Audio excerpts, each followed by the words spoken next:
Kisah pilu guru ngaji, tak pernah minta dibayar di Palangkaraya, alami stroke sejak 17 tahun lalu.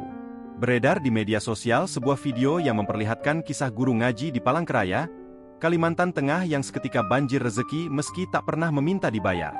Bertahun-tahun tak memiliki pekerjaan tetap lantaran kondisi kesehatan yang terbatas, kisah guru ngaji itu berhasil mencuri perhatian lantaran perjalanan hidupnya yang begitu sederhana dan bersahaja.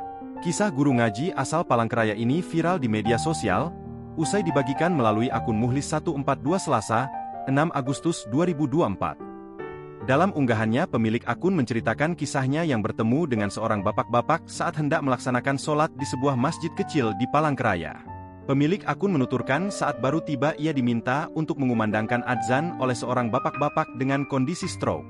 Setelah adzan, pemilik akun bersama salah satu jamaah lainnya dengan diimami oleh bapak-bapak tersebut. Saat sholat berjamaah dilaksanakan, pemilik akun sempat bercerita perihal latar belakang bapak-bapak tersebut.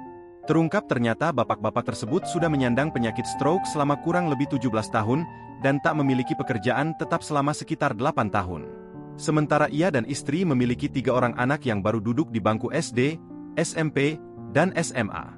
Untuk biaya hidup sehari-hari istri bapak tersebut bekerja sebagai pengupas bawang dengan upah Rp2.000 per kilogram dan membersihkan musola tanpa dibayar. Sedangkan Bapak Muhammad Hiri itu sehari-harinya mengajar anak-anak mengaji tanpa memungut biaya dan hanya dibayar seikhlasnya. Meski dengan kondisi terbatas, bapak tersebut tetap rajin dan rutin beribadah. Siapa sangka unggahan pemilik akun perihal bapak tersebut pun viral di media sosial dan mengundang banyak perhatian warganet. Tak sedikit dari mereka yang memberikan bantuan kepada bapak tersebut, baik berupa uang maupun makanan. Setelah mendapat bantuan, bapak tersebut baru menceritakan nasib anakannya yang sudah 4 hari tak bersekolah lantaran masalah biaya.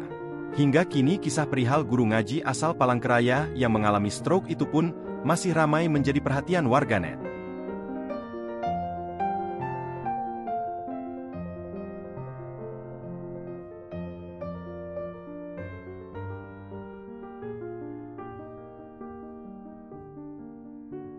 Download Tribun X sekarang, menghadirkan lokal menjadi Indonesia.